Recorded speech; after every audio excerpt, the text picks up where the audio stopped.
Welcome to Straight Talk Sacred Pathway. I'm Stuart Wellborn, a British author and former therapist, and each week I sit down with Wa-Na-Nee-Che, a spiritual elder from Turtle Island, to explore the deeper truths behind healing, ceremony, and connection to Source. Say that again. I said, we got a little Putin going and on his Putin. high horse again. Wow, what's going Trump, on? now he's getting prepared to attack Nicaragua, or not, Who not, is? not Nigeria. Oh, Trump. And then he wants to attack Venezuela. And Sounds like, Mexico, isn't it, as well? yeah. So he's starting to do the same thing Putin do, invade countries, just because they say bad things about him. Yeah, and your Ministry of Defence, or whatever you call it, Department of Defence, is now Department of War, isn't it? Yeah. That's It's like scary. everything's going so to pieces, and yet people will sit there and say things, but they won't do anything about it. What can you do against him, though, it would seem? Vote in people that will basically fight him. Well, I That's think all they everyone's got. scared to stand up, aren't they?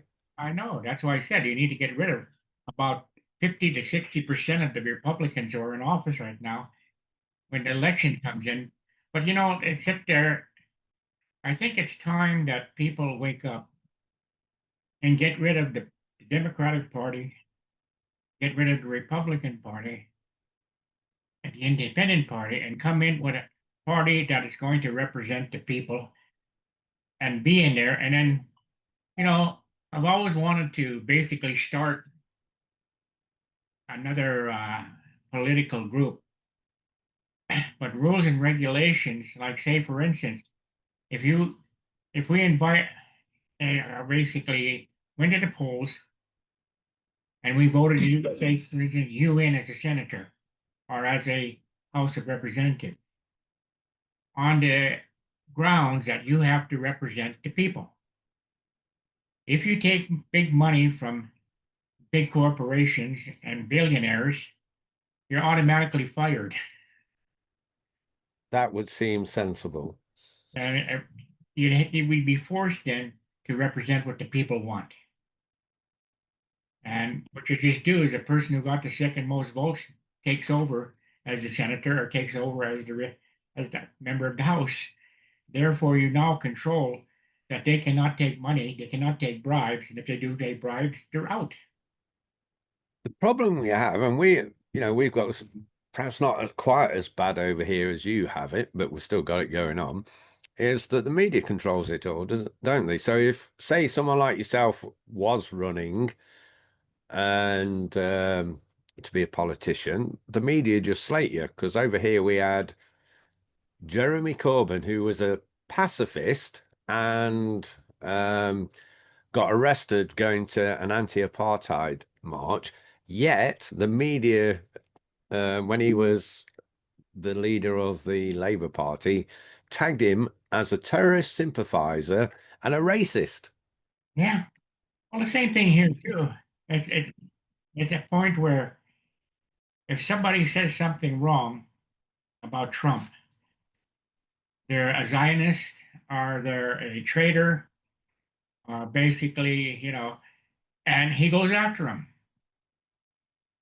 And when you have 8 to 9 million people saying no to Trump, it would seem like that would give a message. But if you have 8, 9 million people who are not willing to push him out and push out the parties that basically support and ruining democracy, well, it doesn't do any good for marching. So what can you do though? Because as I said, not that I agreed with everything that Jeremy Corbyn said, but I could see through the media lies about him. Yeah, And he's tried to start a new party now in the UK called Your Party, which is yeah. supposed to be like what you're saying, against the corruption, against the bribes, which all sounds great, but the media will bring up that, oh, he's a terrorist sympathizer, even though he's not a terrorist sympathizer. Because it's a pacifist. You can't be a pacifist and support a terrorist, can you? Yeah, well, he got pissed off. They had an interview, and he was mad because they called him a Nazi. Who? But yet Trump, they call Oh. Trump a Nazi. Well, he's using the same tactics as the Nazis did. Of course, he's a Nazi. He's following the program. He's following the book that Hitler wrote and how he took over Germany, almost word for word. Well, you mentioned And that last week, didn't you? That yeah, people don't realize it. I mean, it's so simple. If they would just look at it, they would see the same strategy that Trump is using, Hitler used. Putin did the same thing. Un did the same thing in Korea, South and North Korea. I mean, people are so gullible to things, and it's either you're either a Democrat or you're either a Republican, and no matter how bad you are, they're still going to vote for you. well, we got rid of the Tories over here because they really were bad. And so I think Labour got in more because the country was fucked off with 14 years of the Conservatives. And yet we've got a party called Reform that are even worse and more right wing and made up of the worst of the Tories, the useless ones. And people are buying into their rhetoric because they say the right things. Yeah, How can you combat that if the media's controlling the picture? and well, especially over here, Fox News is a political arm of Trump, Hmm. and they continue to tell lies after lies after lies after lies. And people believe what they're saying. People need to understand one thing. When you have a newscaster or media that continues to lie, they need to just boycott them, shut them down. I But the mean, money will stop that from happening, won't it? yeah, that would stop the whole thing. Like I said before, if I ever got to be president, the first thing I would do is a lot of the newscasting. I would shut them down, and I would say you only get your license to broadcast if you report the news, nothing but the news. But let's say, for instance, when we were at war with Iraq, Fox News would come on and they say, we can't mention you where they are. And then they say, well, the Euphrates is over here. The city is over here. Well, hell, you can pinpoint exactly where the American army is because they're giving them the information. Newscasters are probably one of the best spies that the enemy can have because they report everything. And you know, and then what they fully tell people, well, we're attacking them because of this. No, we're not. We're attacking them because of the oil, not because they have massive weapons. It's because we want their oil. We want their resources. You know, it's just like Venezuela. They have a lot of oil. Well, use another excuse to go after their oil. But I'm kind of anxious to see what America is going to do with the midterms coming up, or elections coming up. What is the midterms? What does that actually mean? Midterms is actually where you vote, where, like, say, for instance, the senators are elected for 6 years. So every 2 years, they have an election for one third the Senate. Oh, right. Okay. And then the Republicans, basically, the House of Representatives are basically elected for 4 years. So every year, they have an election on representative of the House of Representatives. And it seems like the House of Representatives is the one that's putting a screwball into everything. And every time they do it, oh, we have the shutdown because of the Democrats. And the Democrats are shutting the government down, not because the Republicans just want to basically not tell the truth. The Democrats are saying they're fighting for the public. They're fighting for the people. They're fighting for, number one, they said that the new bill would double insurances for people, that they would basically lose their food stamps. A lot of them would lose their food stamps. They would lose a lot of health programs. And yet the people don't understand that the Republicans are trying to take all the money away and put it in their own damn pockets. How can they not see that if they're suffering, though? Well, remember again, the prophecy was is that people would become like sheep that couldn't see. They'd follow the sound of a voice rather than see what was actually going on, even though they were going into the slaughter. Oh no, we're going on vacation. We're given a brand new hotel, brand new place on a yacht, not realizing they were being led into the slaughterhouse. It's puzzling though, isn't it? How like people can be blinded by that. I mean, we're not going full conspiracy theories or anything like that. We're just on about what's blatantly obvious in front of you. How can you not see it? Yeah, a good example was when the Nazis were in control of Germany, and they made all the Jewish people take all their clothes off because they were going to take a shower, and they put them into gas chambers. Yeah, well, I don't. Hopefully, we're not going to see a repeat of that. Well, it is kind of repeating by taking health care, by taking food that people, seniors need and poor people need, you're sentencing them to death. Well, They're yeah, going to starve to death because they don't have no means to survive.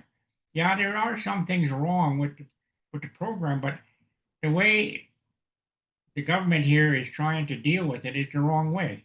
Yes, get rid of those people that basically are on food stamps who are immigrants, and are illegally on them. And I've always told them we could settle that by saying, okay, you have the right to come to this country.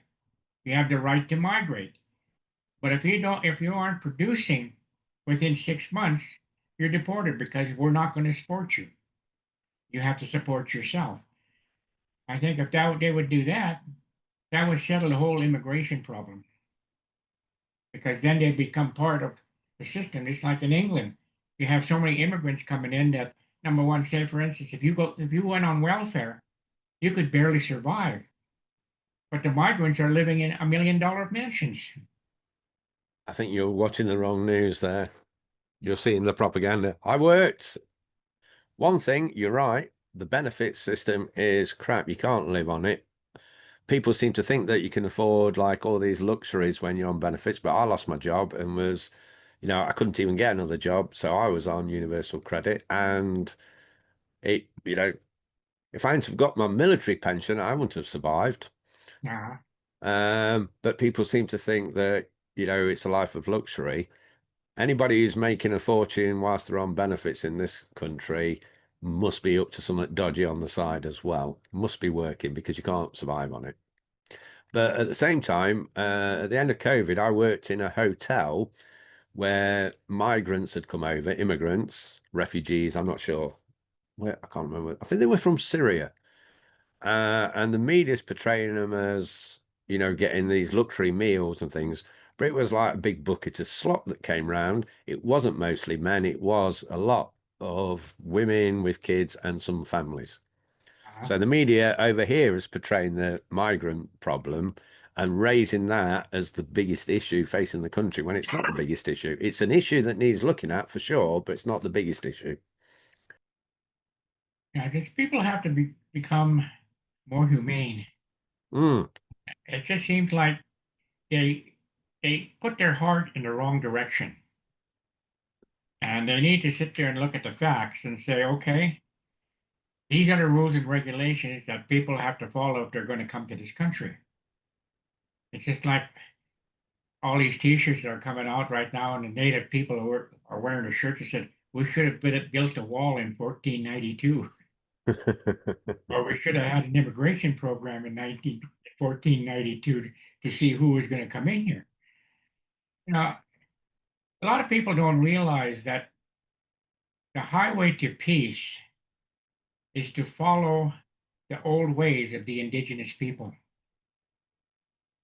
And the rules and regulations were for everyone. And they weren't creed. It was practical. Everybody shared everything. You didn't find a very, very rich Native American, I should say indigenous, not Native American Indian, but you never found them because if they had too many things, they would give it away.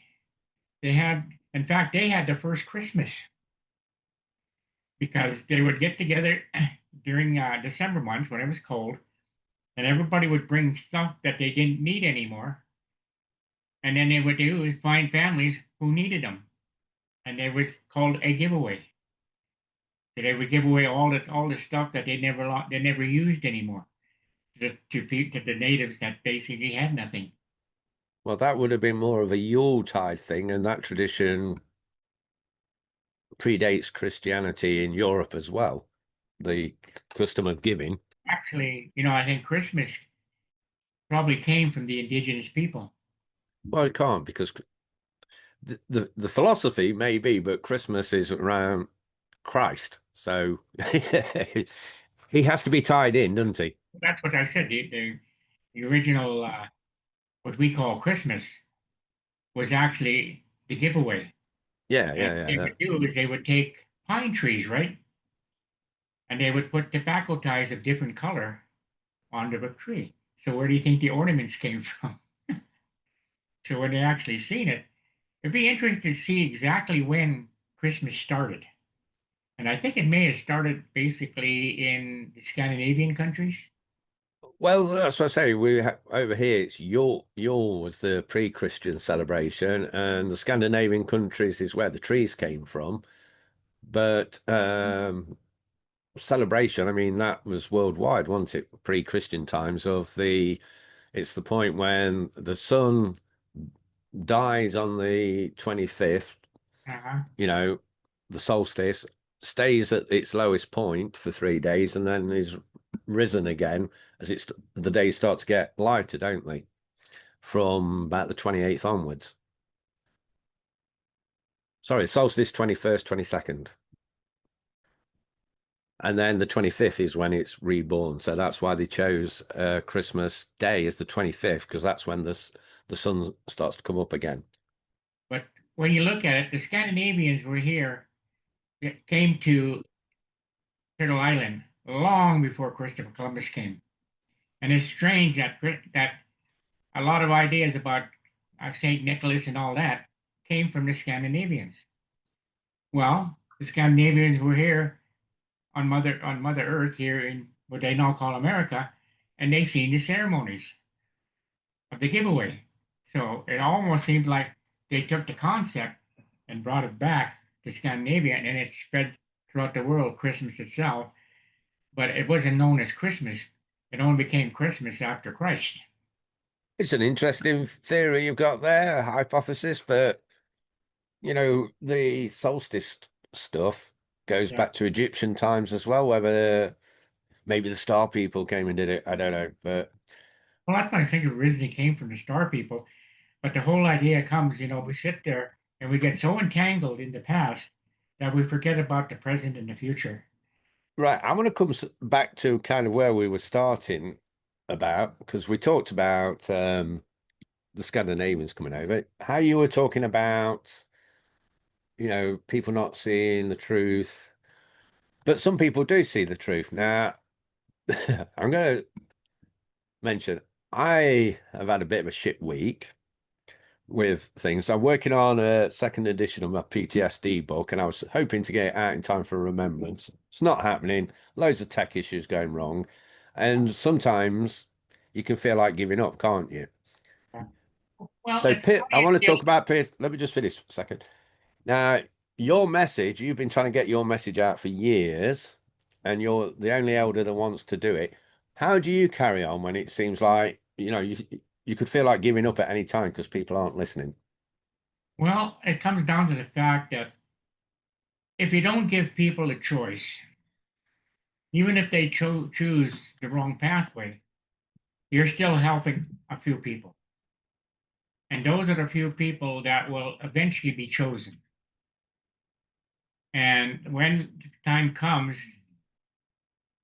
destruction of the human race, they'll be saved. Even in the prophecies of the Hopi Indians, they say that a time will come when it'll be so bad that the star people will return and they'll gather the people who are following the pathway and then leave, and then the world will be destroyed. And when you say leave, is that like going off in a spaceship then, or in some sort of interdimensional thing, or just the soul going off, or what? Now, the whole thing is how would they say, did that, been there, done. Oh, by the way, on when we were talking about post-traumatic stress, the key to healing is that you have to take them back to the battlefield. And you got to make them realize that they are not responsible for what happened. They were forced to do what they were do by people who were in control. And one of the things, like, if you ever you see Code Talkers, the Wind Talkers, I think it was the name of the movie. Oh yeah, yeah. Did you notice what he did to Nicolas Cage? He took him back to where the battle began, where he got his post-traumatic stress, and he had him leave it there, so that when he came back, he was cured. So that was a concept. That's what the Mother Earth does. The Mother Earth Lodge.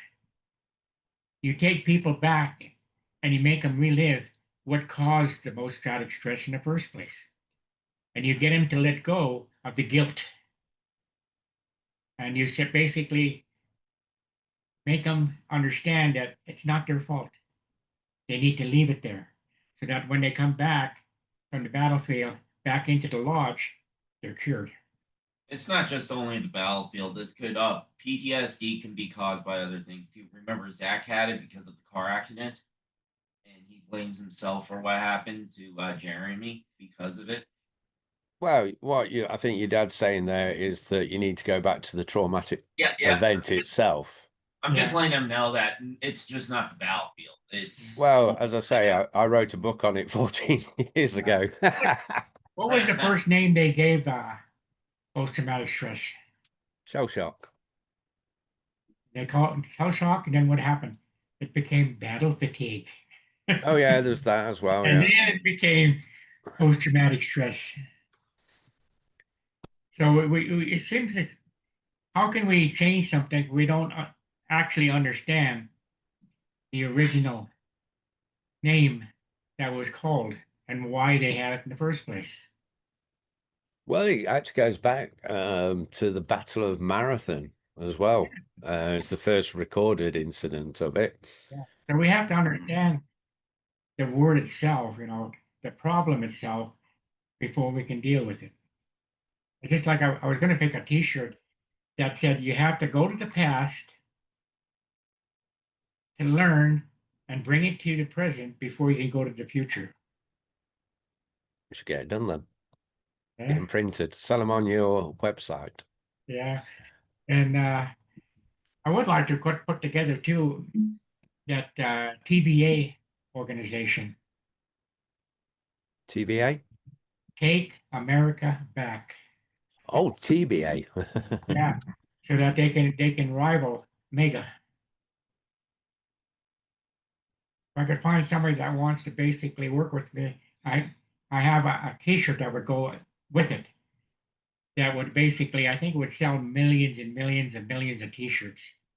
If you have 8 million people marching it because they don't want kings, well, the 8 million people would probably wear a Take Back America hat. They would also basically get T-shirt that I have, and There are print on demand type websites and resources online that you could get that done where you wouldn't have to get them printed in advance.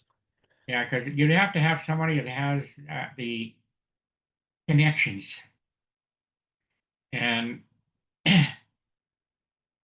it would be basically something that would inspire people to take America back and bring back democracy. Do you know such a person? Yeah.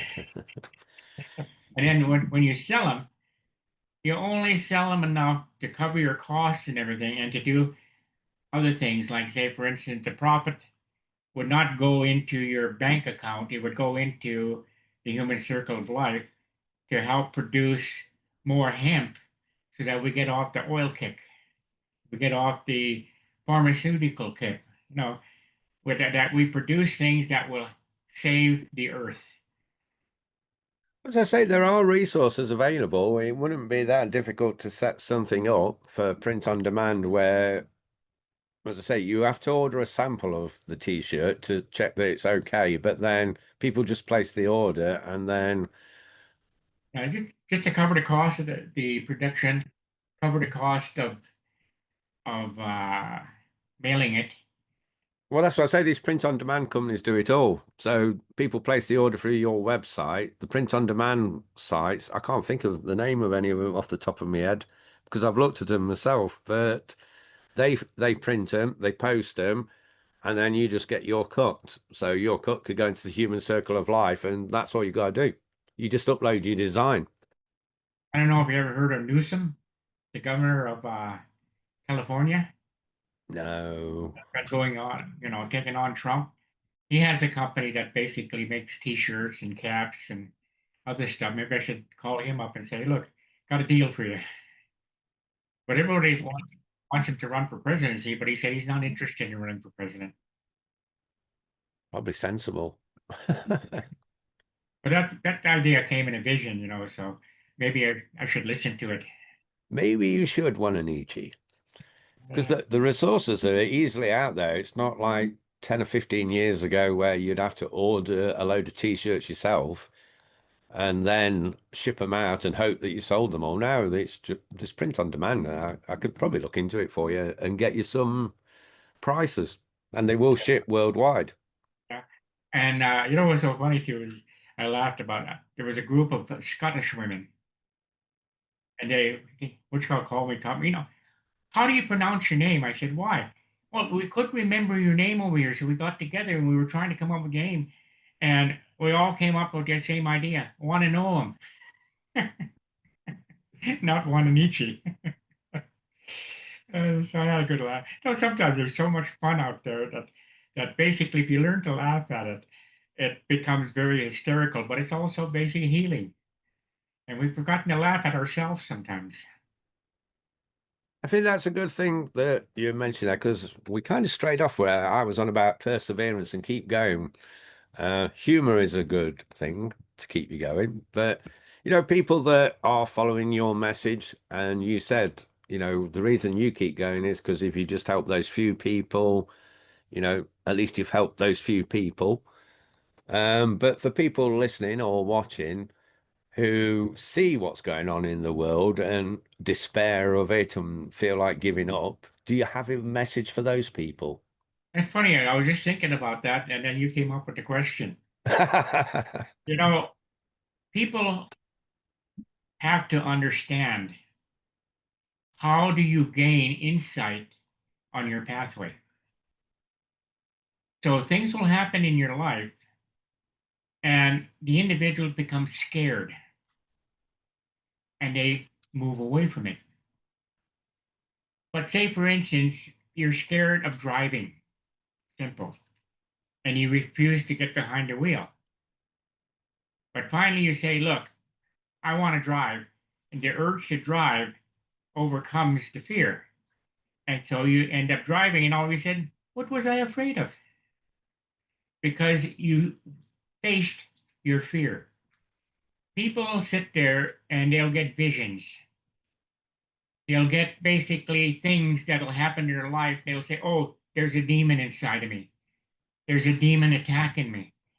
And they go to all these people trying to get this demon removed. When in reality, how can you fight a demon if you never confront it?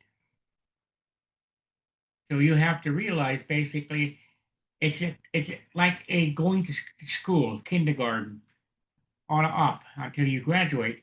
You learn certain tools and certain things in order for you to survive. Well, when you're fighting evil energies, evil spirits, the only way you can defeat them is to understand them. So things will happen in your life, and rather than seeing them as a educational situation, that they're showing you how, or first of all, they're showing you what's attacking you. And then you have to basically build up your own inner strength, your energy connection to battle and defeat. But how many people sit there and realize it's that simple? Instead, they try to go to all these people to try to take this evilness out of you, when in reality, they're trying to give you an experience on how to defeat your demons, how to defeat your negative energies, because you run to someone else for help and you don't realize you have the power itself. You just have to get connected to your life force energy, which gives you the power to deal with problems and situations in life, because you don't learn unless you get experience. And how does that translate to, because you said negative energies and demons and things, but to dealing with the likes of Trump then and the other terrible things going on in the world? Well, there are ceremonies in which you ask the positive energies to deal with it, but you have to have enough people to deal with it. It's just like there are ceremonies that you can actually go after people like Trump, and they end up all of a sudden having a sudden heart attack, and they're taken away. I experienced this one time when there was a very evil person, an indigenous person, that was giving the wrong messages that were basically pulling the wool over people's eyes and was violating every rule the Creator gave us. So I went into the lodge and I said, look, this individual is hurting a lot of people. He's not following the pathway that you gave us. And I said, he's a very evil person. Will you deal with him? 3 weeks later, it was reported he had cancer. And he ended up passing away from cancer. Okay, that's pretty grim. So then I said, oh, what did I do? I was just going to say Was that's I responsible because I asked? But again, you have to ask to cut the head off the evilness before it happens. And that's why I'm saying it's so important for people to understand that they have the power, they have the energy to take one drop of energy and put it in a pool of negative energy and clear it. But they're not willing to do it. It's just like the human circle of life should have millions of followers following the rules of the old ways. We have 49. I'm waiting till we get to 69 and I can say, hey man, 69, dude. Okay, just letting you know we're down to 3 minutes, so we will be wrapping up.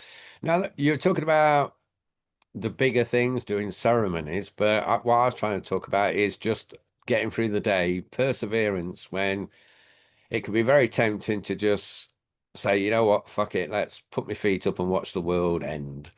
How do, when you're seeing all the negativity in the world and you feel powerless to do anything, how do you keep going? Learn to laugh. Learn to laugh. Learn to look at humor. And because the humor, again, is a great healer, because not only does humor help you, it helps you overcome the evilness. Because all of a sudden, by laughing at it, you disempower them, I would because agree. you don't believe in them anymore. So they're gone. And people have to make a choice. It's like I said, they have to realize that, are they going to save the earth, or are they going to be part of the destruction? I mean, the heck with all these things they're putting on Facebook that make a lot of good sense, but you can say all you want, but if they don't hear what the message is, what good is it? Yes. I think what was I just gonna say? Oh, here's one for you. Go on then. You got to take 2 steps forward to take 1 step backwards to see where you were at. That's pretty cool. I was just gonna say, I think sometimes at these things moments when you feel like giving up are just testing your resolve. Because as I was saying, I was pissed off because my book's not going to be ready in time for remembrance. And I was thinking, oh fuck it, I don't even want to come on the podcast tonight because I'm really not in a positive mood. But as you just said, humor. So I actually watched a few comedy clips, got over it, and started laughing again, and then I was ready to come on the podcast. Great, let's go. You're focused again. Yeah, yeah. It was But just the darkness had got sometimes, me. sometimes I sit there and I laugh because I say, For those people who don't want to get on the pathway, I made it. Screw you. Rather than try to help them, because we should be getting questions after questions after questions from people just for them to find the answer. Yes. So we are into the last minute. Yeah. We'll say it again. If you've got questions, any kind of questions, there's no stupid questions. If you really got a question, don't feel embarrassed. You can remain anonymous. Send them in, and I will put them to Wa-Na-Nee-Che. It's just like the old saying said, I used to have blue eyes. Now I have brown eyes. What's the difference? Because you're full of bullshit. Thanks for listening to Straight Talk Sacred Pathway. If you'd like to ask Wa-Na-Nee-Che a question, you can email me at stuart@realityresponsibility.com. The link will be in the description. And don't forget, you can download a powerful guided meditation for free at humancircleoflife.com.